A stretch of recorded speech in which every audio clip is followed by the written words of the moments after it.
Fala pessoal, tranquilo? Eu ia gravar isso aqui na forma de live, mas o YouTube ainda não me permite. E além disso, eu nunca gravei live na vida. É uma coisa que eu vou aprendendo aos poucos. Aqui eu quero fazer só uma introdução a um dos temas que eu pretendo falar algumas vezes aqui. Eu fiquei esses últimos dias pensando qual seria o melhor tema para abrir o canal. Não sei se eu escolhi o tema correto, mas eu pensei que talvez seria melhor pegar um tema, vamos dizer assim, neutro, né, politicamente neutro, que não divida tanto as pessoas, para para não exaltar mais os ânimos, mais do que eles já estão devidamente exaltados, né? A gente sempre entra aí na internet, nas redes sociais e sai com um pouco mais de raiva do que já entrou, né? E aí eu pensei em fazer um conteúdo mais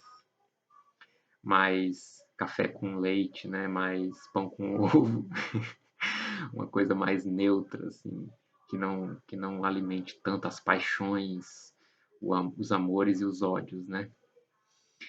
Então, então nada menos apaixonado do que uma máquina, né? Nada menos apaixonante do que uma máquina, será? A gente tem visto nos últimos dias, meses, na verdade, a gente tem visto nos últimos anos, nas últimas décadas, até nos últimos séculos, um aumento da presença das máquinas na vida humana, né? E isso tem ganhado um pouco mais de força, um pouco mais de vigor e profundidade e amplitude com o surgimento da robótica, da programação, da inteligência artificial, né? Quando a gente fala máquina, né? Eu tenho um livrinho, não estou com ele aqui, mas é um livrinho, tipo uma enciclopédia, que fala sobre tecnologias, e aí na parte de máquina você vê lá os exemplos de máquina. É um carro de mão, uma manivela, uma alavanca, umas coisas assim muito simples, né? E hoje em dia, quando a gente fala máquina, você já pensa em algo muito mais complexo, né? Você pensa pelo menos uma escavadeira, um guindaste, assim, uma coisa que já envolve ali energia elétrica, coisa do tipo. Às vezes você já pensa em máquina como uma coisa que envolve um circuito, né? Então já tem um grau de complexidade muito maior. E as máquinas que estão aparecendo são muito mais complexas, né? E aí, eu estava vendo um vídeo, né? Vocês já devem ter visto, se não, procurem aí, vocês vão achar, sobre as bandas virtuais de K-pop, né? Que são bandas virtuais, né? É tipo um Gorilas, né? Eu acho que o primeiro teve o Gorilas e teve o Detonautas, né? Que Detonautas era uma banda real que foi formada virtualmente, né? Pessoas se conheceram na internet, rolou ali o processo ali de formação virtual da banda. E o Gorilas, eu não conheço essas coisas a fundo, não, tá? Não conheço, nunca fui fã de Gorilas, né? Eu curti como qualquer adolescente da época curtiu as músicas ali. E assim, aquela coisa, né? Curti os hits, não cheguei a ouvir o CD completo. Depois, mais velho, eu peguei o disco para ouvir, não achei grande coisa. Enfim, não cabe aqui falar sobre isso. Mas o, as bandas de K-pop já é um grau um pouco mais avantajado disso aí, né? Não é simplesmente que elas sejam personagens de um desenho e por trás tem uma banda real, né? É uma coisa muito mais industrial e a personagem, né, virtual que tá lá na banda de K-pop, ela tem uma vida real, uma vida virtual no metaverso, né? Então os fãs, se eu não me engano, durante a pandemia, os fãs assistiram um show virtual. Os avatares dos fãs assistiram um show dos avatares da banda, sendo que o avatar da banda é a banda, né? Ah, mas o que a gente chama de banda, né? É o avatar ou é a galera que está por trás, né? Porque, na verdade, no mercado da música já faz um bom tempo que a banda, se você pega ali anos 60, né? Aqueles grupos de garotas, aqueles grupos de rapazes, até anos 50, né? Já era uma coisa meio. Aquilo ali é só o avatar, né? Aquele cara que sobe ali no palco. Só que aí tem o fator humano muito forte ali. Inclusive na vida, né? Quando vai fazer entrevista e tal, não sei o quê. Mas por trás tem um grupo de compositores, um grupo de maquiadores, tem um empresário, os produtores, as bandas que tocam. E eventualmente, como no caso do Boney M, né? Que já é anos 70, existem acusações muito fortes de que, na verdade, nem é aquele pessoal que está cantando, né? São vozes por trás. Eu não tenho certeza se é o Boney M. Eu sei que depois vai ter o Milli Vanilli que enfrentou essa acusação. E eu não sei assim, se foi comprovado e tal. Mas eu sei que rolou essas acusações de que nem era eles que estavam cantando, né? Eles só estavam ali dançando, fazendo a carinha e tal, mas as vozes seriam de outras pessoas, né?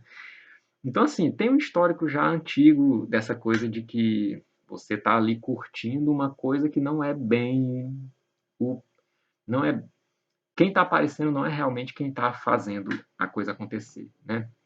Mas aí, no caso das bandas de K-pop, está entrando o elemento da máquina, da inteligência artificial, dos avatares, da realidade virtual, etc, né? E, além disso, a gente tem ouvido muito falar sobre o chat GPT, né? Então, vou até olhar se eu não errei o nome aqui, né? Eu sou ruim de decorar essas siglas, letras, datas, nomes, essas coisas são muito ruins. Enfim, é o chat GPT, isso mesmo. Que é essa inteligência artificial que responde perguntas e vai aprendendo e tal, não sei o quê. E assim, cara, falar das falhas, isso aí é besteira, né? É claro que isso vai ser aperfeiçoado daqui a 1, 2 anos, se não for daqui a 1, 2 meses, né? Que as coisas estão cada vez mais rápidas.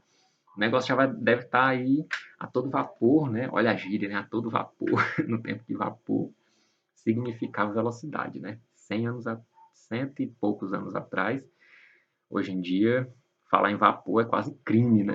Porque temos que reduzir as emissões de carbono. Mas então, o chat GPT, ele provavelmente veio para ficar, né? E aí, o que essas coisas representam, né? Aí eu lembro, né? Eu falei aqui na apresentação que eu não gosto de discutir autores, né? Mas isso não quer dizer que eu não leia os autores, né? A questão é que eu gosto de discutir os problemas que aqueles autores discutiram. Vou aqui fazer um parêntese, tá? Para explicar esse ponto, até para ficar claro para os outros vídeos. Mas depois eu acho que vou fazer um vídeo só sobre isso. Quando eu eu fiz graduação, fiz mestrado e ia fazer doutorado. E uma coisa que me incomodou muito era o fato de que pesava na minha avaliação o autor que eu ia escolher, né? Se eu ia escolher um autor que fazia sentido dentro da linha de pesquisa anterior. Mas para mim não faz sentido a linha de pesquisa ser o autor, por exemplo. Para mim, o que vale mais não é, tipo, o cara estudou Platão na graduação, estudou neoplatonismo no mestrado e vai estudar, sei lá, Platão de novo, neoplatonismo de novo, ou então, sei lá, Marcílio Fitino, alguma coisa que seja do universo platônico no doutorado. Para mim não é isso que faz sentido. O que faz sentido é assim: o cara estudou política na graduação, estudou política no mestrado e estudou política no doutorado. Ainda que ele tenha pego autores completamente diferentes, mas estão falando sobre o mesmo tema. Eu vejo muito mais sentido em um cara pesquisar o mesmo tema, que ele está se aprofundando no tema, do que o cara fazendo o mesmo autor ou no autor relacionado, porque está se aprofundando no mesmo autor. Vira uma coisa assim que o critério é o critério da filiação, né? Você ganha pontos se você ficar no mesmo autor e não se você ficar no mesmo tema. Enfim, eu já acho que o cara pode pesquisar vários temas, mas mesmo que eu considerasse que tem que ser uma coisa só por questão de foco, eu acho que o foco deveria ser no tema, não no autor, né? Enfim, fecho parênteses. Né? Então, assim, falando sobre autor, né?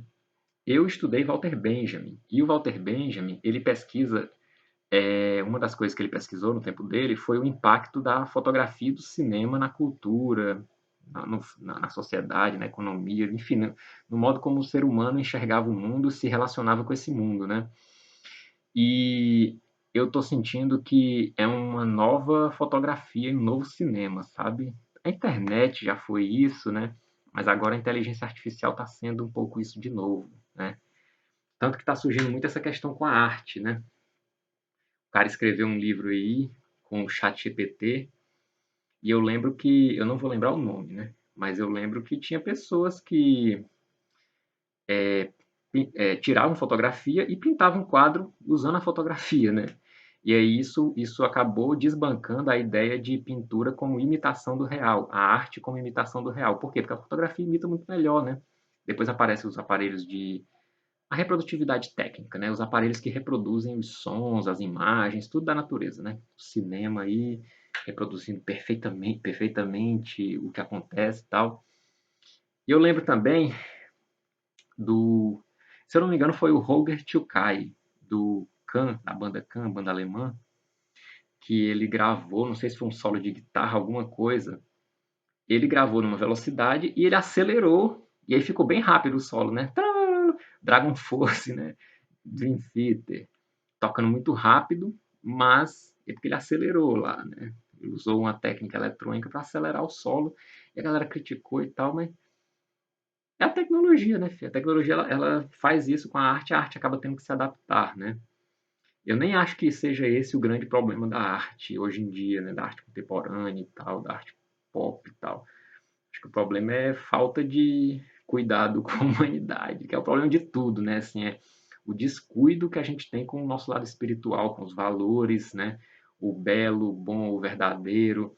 Não no sentido tosco de os valores, não, mas assim, cara, eu quero ser bom. Eu não sou bom. Eu sou falho, eu cometo erros, eu sou uma merda de pessoa. Mas eu não deixo de ter isso como um norte. Eu tenho que ser melhor a cada dia. Quando eu caio, eu tenho que levantar, né? Eu quero produzir uma obra, tem que se produzir uma obra bonita, né? Eu não vou produzir uma obra feia. A minha obra pode sair feia por incapacidade minha, por incompetência, mas eu tentei fazer ela bonita, né? E eu preciso arcar com a verdade, eu preciso contar a verdade, eu preciso ser fiel à verdade. Eu minto, eu erro, mas não de propósito e não assim, tipo, errei, menti mesmo, tô nem aí. Não. A gente vacila, mas a gente cai e se levanta, né? Uma coisa é você cair na lama, outra coisa é você deitar e rolar na lama, né, filho? Então, assim, eu acho que o problema da arte é esse. Não é a tecnologia. A tecnologia, ela muda a arte, né? Tem aí questões, tem que ter isso, a gente tem que ter consciência dessas questões e tal, e eventualmente pode sim vir algo que é problemático. Mas eu acho que o grande problema da arte não é isso, o grande problema é a decadência espiritual da humanidade, né? E eu acho que o mau uso que a gente faz da tecnologia também decorre dessa decadência espiritual. Se a gente tivesse uma espiritualidade mais desenvolvida, mais robusta, mais sincera, consciente de si, eu acho que a gente faria automaticamente um uso melhor da tecnologia e, inclusive, abriria mão de certas tecnologias por ver que elas são ruins, né? Enfim. Mas eu queria só introduzir esse tema, tá, galera? Não quero esgotar ele aqui, não, até porque eu quero gravar um vídeo curto. Mas então, assim, eu acho que a tecnologia, ChatGPT, bandas virtuais, metaverso, etc., elas produzem, elas impactam a cultura que a gente tinha até então, mais ou menos como a fotografia, o cinema e os meios de reprodução em geral, de reprodução técnica e, enfim, depois eu avanço um pouco mais aí nessa questão que o Benjamin indicou, né? Que a reprodução ela age na própria produção, né? A reprodução já tinha há muito tempo, desde que o mundo é mundo. Agora, a reprodutibilidade técnica que aparece no século XIX e XX, né, ela é muito maior, ela age na própria produção, né? Por exemplo, não existe o original do filme. O que é o original do filme? Né? Não tem o original. Então, assim, quando a reprodutibilidade se torna tão avançada, tão profunda, tão ampla, tão abrangente, isso impacta, né, o modo como a gente se relaciona com o mundo. O virtual se torna cada vez mais real, né? Vai ter muitos autores falando sobre isso. Nem li tantos assim, penso mais por conta própria mesmo e tal. Então, você pode encontrar um reflexo em algum ator que você andou lendo, é porque a gente está falando da mesma coisa, não é porque eu li ele, enfim, né? A gente está falando de uma coisa, acaba, né? Se o Adriano, o Pedro, o Tiago, o João estão falando sobre uma caixa, vai sair coisa parecida do que eles estão dizendo, né? Os quatro estão dizendo, vai sair coisas em comum, porque estão falando da mesma coisa, né? Então, é isso. Então, depois eu espero voltar a falar um pouco mais sobre isso, né? Aqui eu só joguei os problemas que surgem da coisa, fiz algumas relações. Depois eu quero falar mais sobre isso, tá? Espero trazer um amigo meu falar sobre isso, mas não sei se ele vai topar. Já falei com ele, mas não sei se vai topar, não. Então, valeu, galera. Obrigado. Até a próxima.